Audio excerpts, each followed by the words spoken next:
هذا الطريق هذا مسكر من عام 2019 بشهر العاشر، من يوم الهجم تركيا وجيش الحر على منطقة رأس العين وتل أبيض.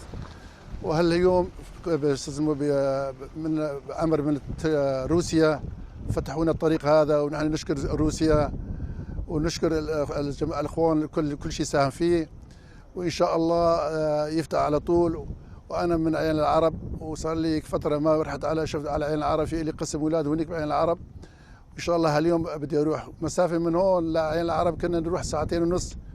قبل الطريق هذا كنا نروح على الرقة حسكة، من حسكة على رقة، ومن رقة لعين العرب كان يطول المسافة معنا شيء 8 ساعات 8 ساعات ونص. والحمد لله الطريق فتح إن شاء الله، وهذا اليوم أول يوم طريق يكون ماشي.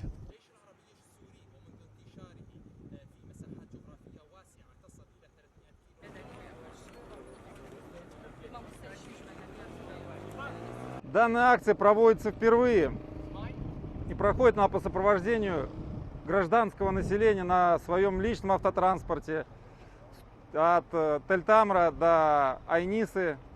Маршрут протяженностью порядка 150 километров.